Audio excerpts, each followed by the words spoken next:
Hello friends, in this video I will show how to easily align page numbers in a table of content in Microsoft Word document.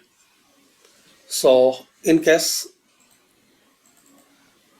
if you see this alignment is not properly, so here firstly click on view and check this ruler box. If you're not able to see the rulers, check this box. Now here click like this or drag like this.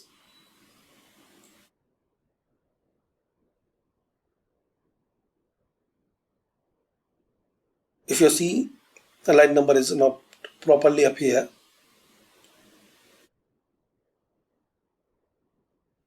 move your cursor and keep proper.